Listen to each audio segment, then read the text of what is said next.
Thank you, Madam Chair. Assistant Secretary Escobar, let's go back to Bosnia, that region. I think we're at 27 years after the signing of the Dayton Accords. I don't think anybody envisioned we'd be kind of operating that region. That is their basic constitution still. Can you just give me, from your perspective, the history from the signing of the Accords to where we are today? You know, why is that really the governing document still in place? Well, Senator, the idea behind Dayton really was about European Union integration. It was about a promise of being a member of a larger organization that protects people's freedoms and civil and democratic rights. That is still our goal. Unfortunately, because of the dysfunction of the country, and in part because of enlargement fatigue, that promise has not been met.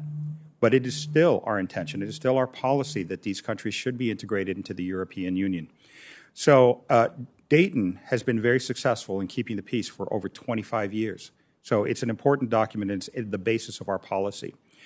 We believe that we can help them improve their governing processes and help them meet some of the requirements for European Union membership through step-by-step constitutional reform and limited constitutional reform and electoral reform that would create the ability for the country to reach political consensus better. So it's still our goal to get them into the European Union. And by the way, that sentiment is shared by our Quint partners as well. In the meantime, go ahead. In the meantime, our engagement is still absolutely critical. Our leadership is absolutely critical in the region, and this administration will continue to show that leadership. I think the thrust of my question was, what's gone wrong? I mean, I understand what you want to do to try and make it right, but why is Dayton Accord still in place? Why haven't we moved on? What have been the problems? What's prevented progress? I would say that the primary problem is corruption. It is true that Dayton allows a tremendous amount of opportunity for obstruction and political delay. And those opportunities have been capitalized by some of the more powerful parties to further corruption and to capture the state. And that has had a very, very detrimental effect on the country. It's had a detrimental effect on the investment climate and on their capacity to behave as a state. Now, that isn't necessarily because of Dayton. It is almost entirely on that blame can be laid almost entirely at the feet of certain political actors. But we are confident that we can fix what's wrong with Bosnia through both American engagement, limited reform, and a clear path to Europe. So what would you say are the greatest threats or dangers to the basic three pillars of our approach toward the region? Well, I would say that they're threefold. One is the lack of a clear vision for European integration. The second is endemic corruption and the lack of rule of law. And that's something that we all agree on. That is our European partners and the United States. And third, there is an increasing amount of malign foreign influence, both from China and particularly from Russia. So we have to have a plan, and we do have a plan for countering all of that.